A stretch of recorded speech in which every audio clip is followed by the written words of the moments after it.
जय जय रघुवीर समर्थ। शुका सारिखे पूर्ण वैराग्य जाचे, वसिष्ठा परिज्ञान योगेश्वराचे। कवी वाल्मिका सारिखा मान्य ऐसा, नमस्कार माझा सद्गुरु रामदासा। मला वाटते अंतरित्वा वसावे, तुझ्या दासबोधास त्वा बोध व्हावे। अपत्या परिपाजवी प्रेम रसा, महाराजया सद्गुरु रामदासा। गुरुर्ब्रह्मा गुरुर्विष्णुर्गुरुर्देवो महेश्वरः, गुरुः साक्षात् परं ब्रह्म तस्मै श्री गुरवे नमः। जय जय रघुवीर समर्थ। दशक 2 समास 10 पढत मूर्ख लक्षण।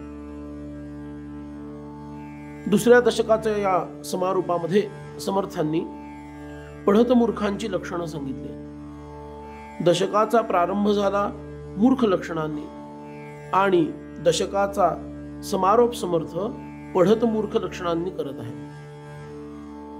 याच्या आधी समर्थांनी फार महत्वाची काही लक्षणं सांगितली, जशी की सत्वगुण आहे, सद्विद्या आहे, विरक्त लक्षण आहे। या सुंदर अशा उपदेशानंतर समर्थ पुन्हा मूर्खत्वाच्या एका विशिष्ट स्वरूपाकडे येतात आणि त्याला एक विशेषण, मूर्ख याच्या मागे एक विशेषण जोडले, पढत। याचा नेमका अर्थ काय आहे? याचा नेमका अर्थ फार विलक्षण आहे। समर्थ म्हणतात, मागा सांगितली लक्षणे मूर्खांगी चातुर्य बाणे। कोणती लक्षणं? सत्वगुण सांगितला, सद्विद्या सांगितला आणि त्यानंतर विरक्त लक्षण सांगितलं। पण आता ऐका, शहाणे असून मूर्ख। अरे, शहाणे असून मूर्ख कसे काय?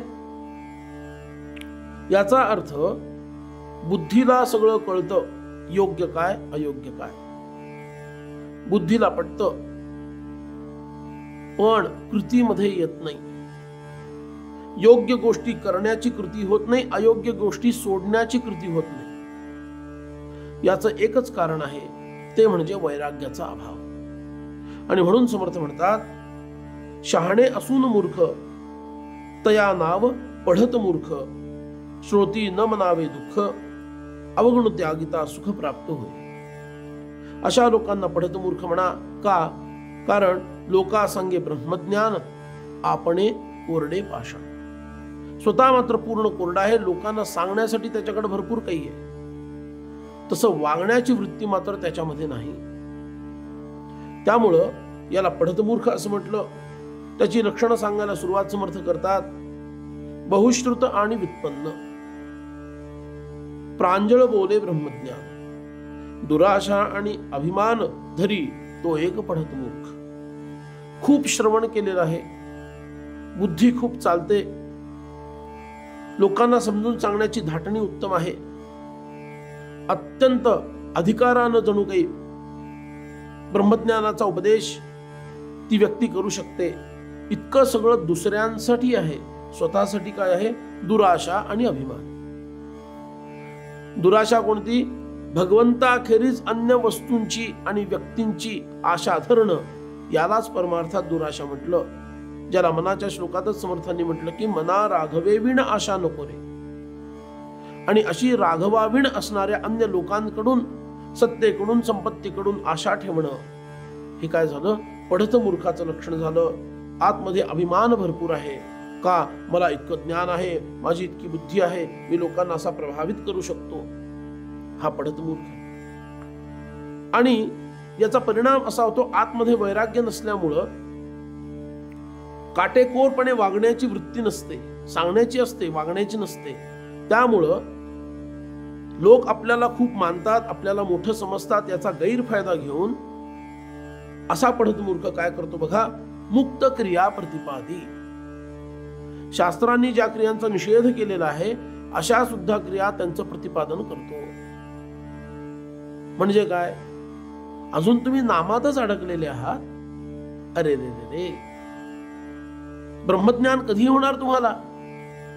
हे तर पूजा करतात, सगुणामध्ये, साकारामध्ये, नामवाले तर सगुण निराकाराचा तरी विचार करतील, अरे तर साकारामध्ये अडकलेत, अरे रे रे रे, काय पूजा करून मिळणार आहे?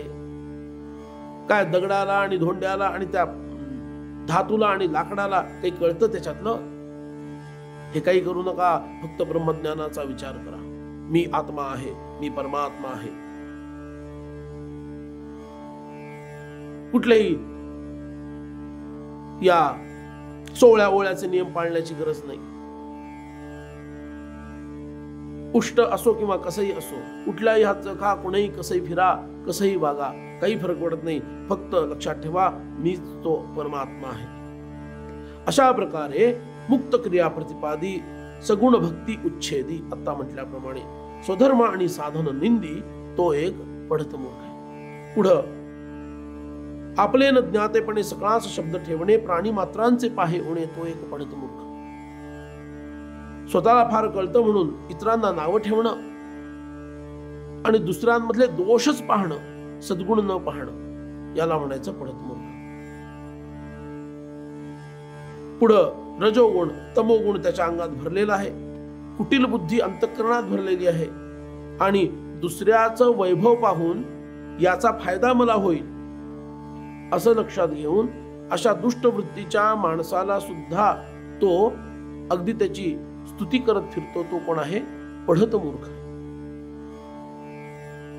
समूळ ग्रंथ पाहिला विण, उगाच ठेवी जो दूषण, गुण सांगता अवगुण, पाहे तो एक पढत मूर्ख. श्रीराम. गुण सांगायचे, पाहायला पाहिजेत गुण, पाहतोय अवगुण. संपूर्ण गुण ग्रंथ पाहिला पण नाहीये, पण आधीच ग्रंथ न पाहता त्याच्यावर टीका करायला सुरुवात. असे पढत मूर्ख सध्याच्या काळात भरपूर आहेत बरं का. टीव्हीवर येतात, कुठं कुठे येतात आणि आमचे जुने ग्रंथ घेतात आणि आम्ही अमुक ग्रंथ जाळला आणि अमुक असे उद्योग केले असं म्हणणारे लोक काही कमी नाहीये. हे सगळे पढत मूर्ख आहेत. का? ग्रंथच पाहिला नाही. एक भगव्या वस्त्रामध्ये गुंडाळला की आतमध्ये काय कुणाला कळतं, आणि मग टीव्हीवर याचा कॅमेरा लावा, फोटो काढा, व्हिडिओ शूट करा आणि अमुक अमुक हिंदू धर्मातला ग्रंथ जाळला, निषेध व्यक्त केला. असे करणारे महामूर्ख सुद्धा समाजात भरपूर आहेत. हे सगळे पढत मूर्ख. आपल्याला फार कळतं म्हणून जाणपण त्याचा गैरफायदा घेऊन शास्त्रीय वचनांना वक्र पद्धतीनं मोडून आपल्याला अनुकूल अर्थ येईल असं त्याचं प्रतिपादन करणं आणि विनाकारण इतरांना दोष देणं. श्रोते सुद्धा काही असतात पढत मूर्ख, खूप त्यांनी श्रवण केलेलं असतं आणि वक्ता जर त्यांच्या एवढा बहुश्रुत नसेल तर वक्त्यालाच उभे राहून ज्ञान पाजळायला सुरू करतात. वक्त्याची मर्यादा राखता आली पाहिजे. वाटलं तर नंतर तुम्ही त्याला बाजूला नेऊन, बरं का तुम्ही हा जो मुद्दा मांडलात तो तितकासा बरोबर नाहीये, त्यामुळं हा सिद्धांत आहत होतो असं विश्वासात घेऊन त्यांना सांगणं ही गोष्ट वेगळी. पण चालू सभेमध्येच मुद्दाम गोंधळ घालण्यासाठी आणि मी किती हुशार आहे आणि मी किती शहाणा आहे दाखवण्यासाठी प्रयत्न करणं हा श्रोत्यांमधला पढत मूर्खपणा आहे. दुसऱ्यांना दोष ठेवणं, चुका दाखवणं आणि तेच दोष आपल्यामध्ये आहेत हे लक्षात न घेणं हा पढत मूर्ख. सगळ्यात महत्वाचा मुद्दा इथं समर्थांनी फार सुंदर ओवी सांगितली. हस्त बांधिजे ऊर्णतंते, लोभे मृत्यू भ्रमराते, ऐसा जो प्रपंची गुंते, तो एक पढत मूर्ख. श्रीराम. आपल्या हाताला काही बंधन बांधलं आणि त्यामुळे मी हलू शकलो नाही हो, नाहीतर मला तुमची मदत करायला धावायचंच होतं, पण मी बंधनात अडकलो होतो, काय करावं? माझी खूप इच्छा होती तुम्हाला सोडवण्याची. अरे पण तुम्हाला कशाने बांधलं आणि कुणी बांधलं? कुणी बांधलंय तर सांगता येत नाही, अंधार होता भरपूर. पण माझ्या लक्षात आले की मला एक असा कोळ्याचा जाळं ज्याच्यापासून बनवतात ना, त्या एका तंतूनी माझा अख्खा हात बांधून टाकला हो. आणि त्यामुळं मला हलताच येईना बघा, असं जर कुणी म्हटलं तर त्याला काय म्हणायला हवं? किंवा प्रत्यक्षात घडणारी घटना, एखादा भ्रमर असतो ज्याच्याकडे इतकी शक्ती असते की तो अत्यंत कठीण असणारं लाकूड सुद्धा फोडू शकतो, त्याच्या छेद निर्माण करू शकतो. पण हाच भ्रमर जेव्हा या कमळाच्या मकरंदाच्या प्राप्तीसाठी, परागांच्या प्राप्तीसाठी, मधाच्या प्राप्तीसाठी म्हणून तिथं जातो आणि तिथंच अडकतो, गुंतून राहतो, आणि कालांतरानं जेव्हा कमळाच्या पाकळ्या बंद होतात त्यावेळेला जो लाकूड फोडू शकणारा भ्रमर आहे तो दुसऱ्या दिवशी त्या कमळाच्या पाकळ्यात अडकून मरून गेलेला आपल्याला दिसतो. कशामुळं? या कमळांच्या पाकळ्या फोडण्यास मी असमर्थ आहे असं त्याला वाटतं, त्याला भ्रम होतो. लोभे मृत्यू भ्रमराते, या परागाच्या लोभामध्ये तो मरून जातो. ऐसा जो प्रपंची गुंते तो एक पढत मूर्ख. क्षमता तर इतकी आहे की प्रपंचाला दूर करू शकेल, जर जे श्रवण केलं, ज्याचं अध्ययन केलं, त्याचा विवेकात रूपांतर जर करता आलं तर सर्व भेदून पलीकडे जाता येईल एवढी क्षमता आहे. पण प्रपंचाचा लोभ म्हणजेच वैराग्याचा अभाव, वैराग्याचा अभाव असल्यामुळं हा पढत मूर्ख त्या हाताला कोळ्याच्या जाळ्याच्या धाग्यानं बांधलेल्यासारखा किंवा प्रत्यक्ष भ्रमरानं कमळामध्ये अडकून पडून मेल्यासारखा अशी त्याची अवस्था होती. म्हणून ज्यानं शास्त्राचं अध्ययन केलेलं आहे, चिंतन सुद्धा त्याच्यावर केलेलं आहे, पण तरी सुद्धा ज्याच्या आसक्ती, वासना कमी होत नाहीत, ज्याला धन, मान, संपत्ती याच्या आसक्ती ज्याच्या सुटत नाहीत, आणि उलट आपल्या अध्यात्म विद्येचा उपयोग हे सगळं मिळवण्यासाठी तो करतो आणि त्याला गोड नाव देतो, आमचा गृहस्थाश्रम आहे किंवा आम्हाला अमुक अमुक कार्यासाठी हे सगळं हवं आहे, असा जो करत राहतो तो पक्का पढत मूर्ख आहे. मग काही लोकांना स्त्रियांना उपदेश करण्याची प्रवृत्ती होते, एकांतामध्ये नेऊन त्यांना उपदेश करण्याची वृत्ती होते. अशा लोकांनाही समर्थांनी पढत मूर्ख म्हटलेलं आहे. भगवंताची स्तुती करायची सोडून समोरच्या व्यक्तीकडून आपला स्वार्थ साधून घेता येईल म्हणून त्याची स्तुती करत राहतो, त्यालाही समर्थांनी पढत मूर्ख म्हटलेलं आहे. आपल्या वक्तव्याला, आपल्या प्रवचन कीर्तनाला अधिक श्रोते यावेत आणि आपण प्रसिद्ध व्हावं म्हणून जर कोणी शृंगाराचा अतिरेक करत असेल, स्त्रियादिकांच्या अवयवांचं वर्णन करत असेल, तर त्याला सुद्धा समर्थांनी पढत मूर्ख म्हटलेलं आहे.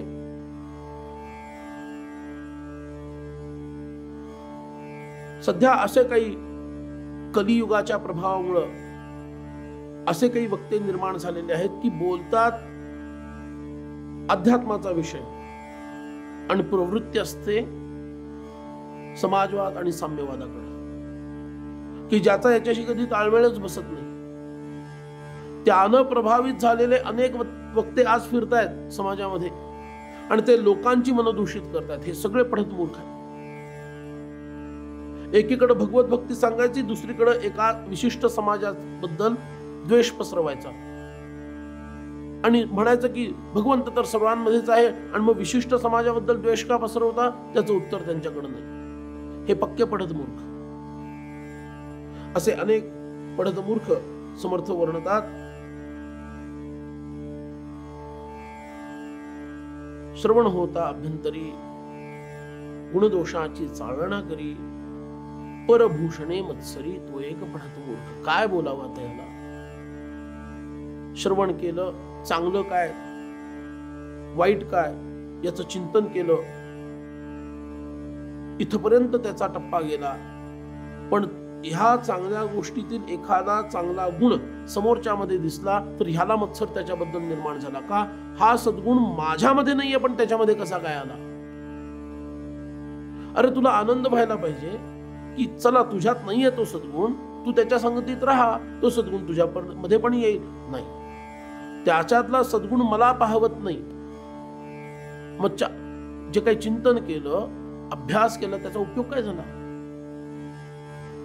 असा हा पढतमूर्ख आहे. साधना करत नाही, वैराग्य त्याच्यामध्ये नाहीये आणि नुसती ब्रह्मज्ञानाच्या गप्पा ठोकतोय. माया अशी, ब्रह्म असं, सगुण असं, निर्गुण असं, याच्या गप्पा नुसत्या चालल्या आहेत. तो तीर्थ मानत नाही, कुठल्या क्षेत्राला महत्व देत नाही, वेदांना किंमत देत नाही, कुठलं शास्त्र मानायला तो तयार नाही आणि पवित्र कुळामध्ये असून सुद्धा अपवित्रासारखा वागतो. हा पढतमूर्ख आहे असं समर्थ म्हणतात. पुढे एक बोलतोय, मागे एक वागतोय, असा वागणारा पढतमूर्ख आहे. हा फार एक सुंदर ओवी समर्थ सांगतात. प्रपंचाविषयी सादर, परमार्थी ज्याचा अनादर, जाणपणे घे आधार, तो एक पढतमूर्ख. शास्त्रातला कुठला तरी मुद्दा काढायचा, आधाराला धरायचा आणि आपल्या प्रापंचिक फायद्याचा विचार करायचा. तसं मी उदाहरण सांगतो, समर्थांच्याच दासबोधाचा कितीतरी लोक गैरफायदा घेतात. आधी प्रपंच करावा नेटका, मग घ्यावे परमार्थ विवेका, येथे आळस करू नका विवेकी हो. या ओवीचा सगळ्यात जास्त दुरुपयोग करण्यात आलेला आहे.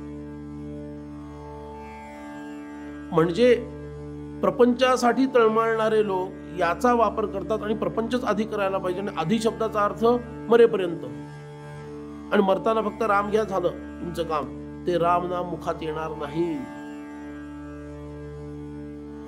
जन्मभर नाम घेतलं तर शेवटी नाम राहील मुखात, नाही तर राम नाम मुखात येणार नाही.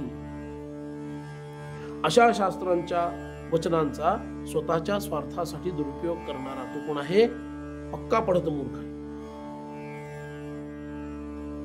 दिखावा करणारा, वरवर टिळा काय, माळा काय, अशी रामनामी काय, वस्त्र काय, जटाभार काय, काय काय करतो. दंड कमंडलू, अमुक तमुक, व्याघ्राजिन कृष्णाजिन, बऱ्याच व्यवस्था करून ठेवतो.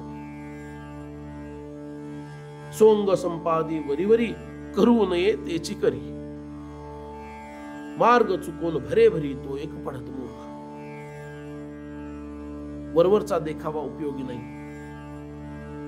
काय भुललासी वरलिया रंगा, असा हा भुललेला मनुष्य म्हणजे पढतमूर्ख आहे. आणि एक अत्यंत प्रत्येकारी अशी ओवी समर्थांची.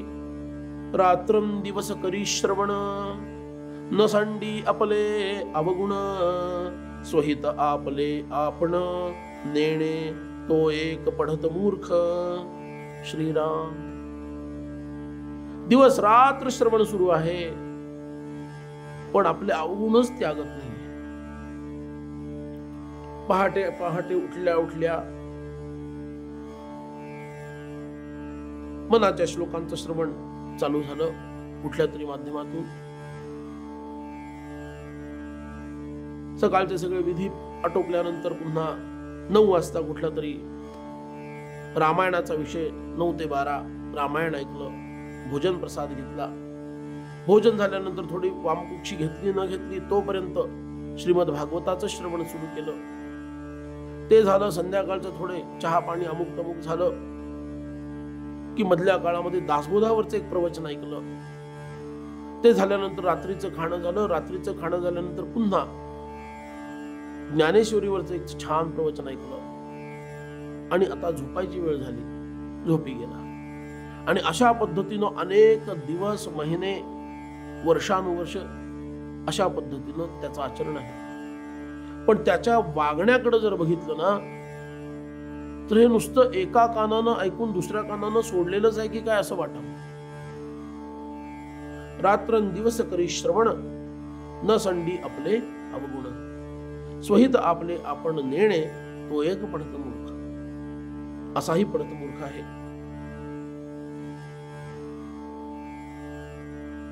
पैसे बघून, संपत्तीकडे बघून आपल्या सद्गुरूंचीच उपेक्षा करणारा हाही एक पढतमूर्ख सांगितला.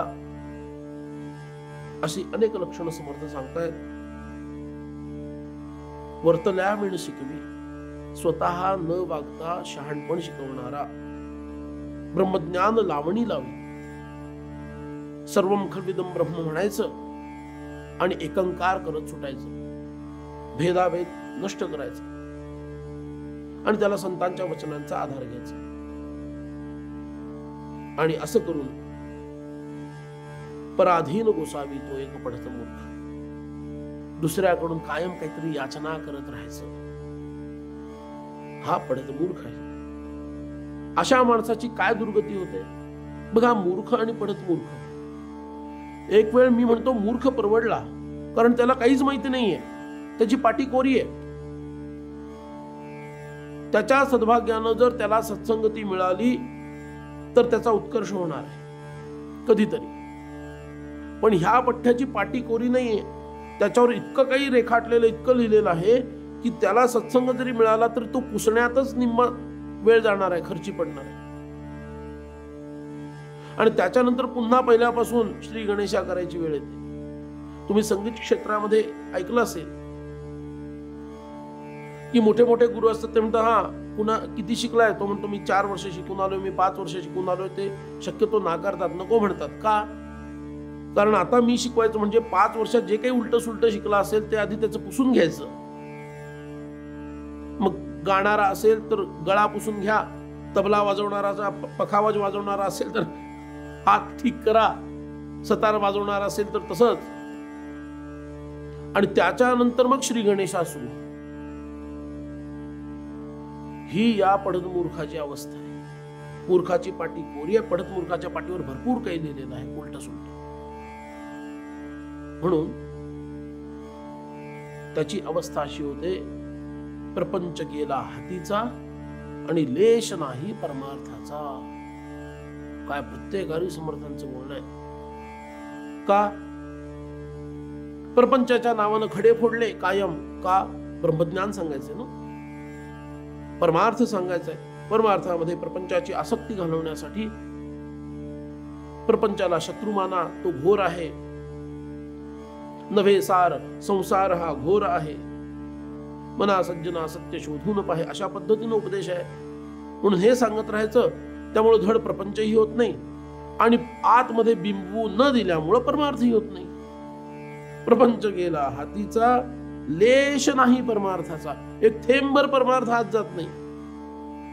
आणि म्हणून द्वेषी देवा ब्राह्मणाचा तो एक पडत मूर्ख. भगवंताबद्दल त्याच्या मनामध्ये द्वेष असतो आणि शुद्ध आचरण करणाऱ्या, पवित्र आचरण करणाऱ्या त्यागी लोकांच्या बद्दलही त्याच्या मनामध्ये द्वेष असतो. असा हा पडत मूर्ख.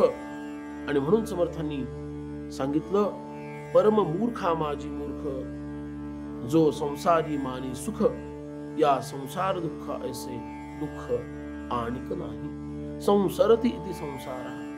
सतत तुम्हाला जन्म आणि मृत्यू, जन्म आणि मृत्यू, जन्म आणि मृत्यू यांच्या चक्रामध्ये फिरवत ठेवतो, त्याला संसार असणार. आणि त्यामुळं तुम्हाला तुमचं मूळ स्वरूप, आत्मस्वरूप प्राप्तच होऊ हा संसार देत नाही. आणि म्हणून तो परममूर्खा माझी मूर्ख आहे. मूर्खातला परममूर्ख म्हणजे मूर्खांचा राजा. मूर्खांमध्ये ज्यांनी टॉप केलेला आहे, हायेस्ट मार्क्स इन स्टुपिडिटी, असा हा परममूर्खा माझी मूर्ख. संसारी मानी जो सुख, ज्याला संसारातच गोड वाटतं, सगळं इथंच सगळं छान आहे बाबा, तो परम मूर्खा माझी मूर्ख आहे. का? तर या संसार दुःख ऐसे दुःख आणिक नाही. का दुःख आहे? हा संसार तुमच्या मूळ आनंद स्वरूप आत्म्याच्या स्थितीपासून तुम्हाला कायम च्युत पाडलेला ठेवतो आणि कायम सुखदुःख सुखदुःख सुखदुःख सुखदुःख या गोंधळामध्ये तुम्हाला घालून ठेवतो. आणि त्याचंच निरूपण आता पुढच्या दशकामध्ये समर्थ करतात की संसाराचं दुःख कशा पद्धतीनं एखादा जीव भोगतो, हा सर्व उपदेश समर्थांनी पुढच्या दशकामध्ये म्हणजे 3ऱ्या दशकामध्ये केलेला आहे. त्याचंही श्रवण आपण टप्प्याटप्प्यानं करणार आहोत. इथं एकच सांगावंसं वाटतं की परमार्थाच्या या क्षेत्रामध्ये प्रवेश केल्यानंतर काही काळ पडत मूर्खतेचा जातो. नुकतंच आत्ता श्रवण करायला सुरू केलेलं आहे, साधनेकडे प्रवृत्ती झालेली नाहीये. काही काळ त्याचा पडत मूर्खासारखा जातो.